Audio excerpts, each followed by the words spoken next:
زندگی کے بہت سارے اسباق میں سے ایک سبق یہ بھی سیکھا میں نے کہ جب ہم اللہ پر چھوڑ دیتے ہیں معاملہ تو وہ رب ایسی ایسی جگہوں سے نوازتا ہے کہ انسان حیرت زدہ ہو کر سوچتا ہے کہ یا اللہ میرے صبر کا اتنا اچھا صلہ۔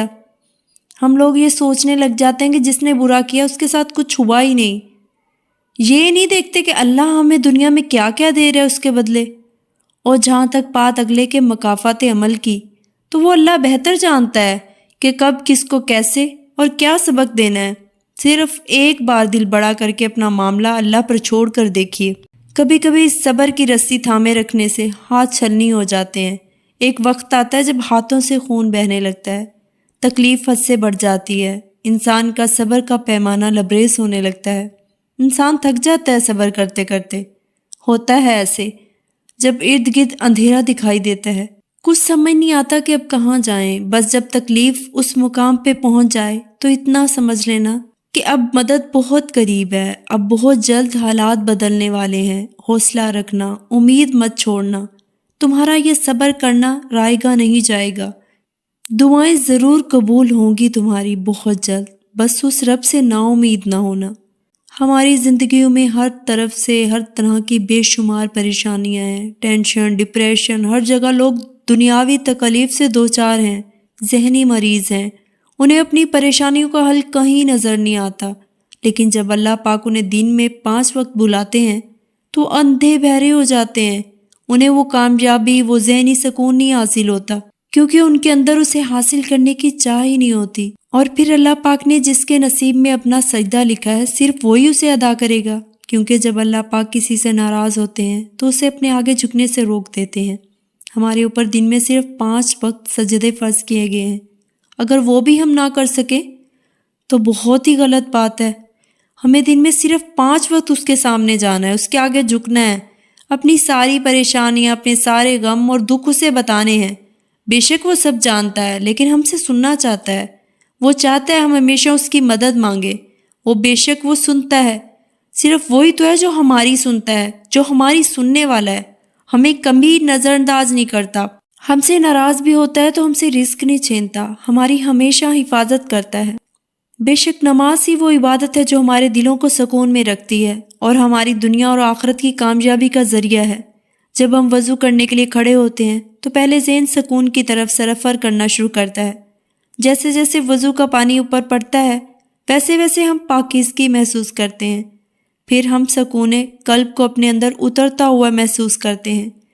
جب آہستہ آہستہ ہم وضو کے مراحل طے کرتے جاتے ہیں تو ہماری روح غسل کرنے لگتی ہے، اس پر لگے ہمارے کیے ہوئے گناہوں کے داغ دھلنے لگتے ہیں، ہمارے گناہ مٹنے لگتے ہیں، اور پھر جب ہم اس رب کے آگے جھکتے ہیں تو ہم اس سکون میں ہوتے ہیں جو بہت کم لوگوں کو نصیب ہوتا ہے۔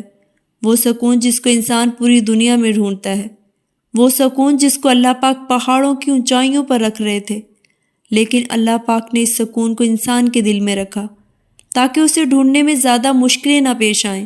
میں اپنے بستر پر لیٹی سوچ رہی تھی کہ جیسے حضرت یعقوب علیہ السلام کی دعا قبول ہوئی اور انہیں حضرت یوسف علیہ السلام واپس مل گئے، تو کیا ہماری بھی ایسی کوئی دعا معجزاتی طور پر قبول ہو سکتی ہے؟ اس سوال سے میری آنکھیں نم ہو گئی اور اس لمحے مجھے اللہ پاک کا ایک مبارک نام المجیب، قبول کرنے والا، جواب دینے والا یاد آیا، اور میرے آنسو تیزی سے میرے چہرے کو بھگونے لگے۔ مجھے احساس ہوا کہ جس رب کا ایک نام ہی قبول کرنے والا اور جواب دینے والا ہے، اور وہ رب ہمارا بھی اتنا ہی ہے جتنا وہ حضرت یعقوب علیہ السلام کا تھا، تو ایسا کیسے ہو سکتا ہے کہ وہ ہماری تڑپ کو دیکھ کر ہماری دعا قبول نہ کرے؟ اور اس خیال نے میرے دل کی بے چینی کو پل بھر میں غائب کر ڈالا۔ بے شک وہ بہت محبت کرنے والا رحیم رب ہے۔ آپ ایک دفعہ اس سے بتائیں تو صحیح اپنے غم اور پریشانیاں، اس سے مانگ کر تو دیکھیں، وہ کبھی آپ کو خالی ہاتھ نہیں لوٹائے گا، وہ تو دینے والا ہے، اس کی ذات تو، اس کی گھر سے تو کبھی کوئی سوالی خالی آیا ہی نہیں ہے، تو اس پہ اتنا یقین تو رکھیں نا۔ اگر اتنا یقین رکھیں گے اللہ پاک کی ذات پر تو آپ کو کوئی مشکل نہیں لگے گی، کوئی پریشانی نہیں لگے گی، آپ کا دل سکون میں آئے گا۔ جب نماز کے لیے بلایا جاتا ہے تو ضرور جائیں، اس رب کے آگے جھکیں، سجدہ کریں، سجدے میں روئیں اور اس کو بتائیں اپنی پریشانی، وہ کیوں نہیں دور کرے گا آپ کی پریشانی؟ کیوں نہیں سنے گا آپ کی دعا؟ وہ رب جو 70 ماؤں سے زیادہ پیار کرتا ہے، وہ کیسے آپ کو انسنا کر دے گا؟ وہ زیادہ جانتا ہے کہ آپ کو کیا چیز چاہیے اور کس وقت چاہیے۔ سب سے زیادہ اللہ تعالیٰ آپ کو جانتا ہے۔ انسان تو بس دعوے کرتے ہیں کہ میں تمہیں بہت جانتا ہوں، لیکن اللہ سے بڑھ کے کوئی کسی کو نہیں جانتا۔ جس چیز کی، جس انسان کی، جس رشتے کی آپ کو ضرورت ہے، وہ اللہ تعالیٰ ہی آپ کو دے سکتا ہے، اور انشاءاللہ ضرور دیتا ہے۔ آپ مانگ کر تو دیکھیں، مانگنا مت چھوڑیں، اللہ پہ یقین کرنا مت چھوڑیں۔ انشاءاللہ سب ٹھیک ہوگا، آپ کو وہ سب ملے گا جو آپ زندگی سے چاہتے ہیں۔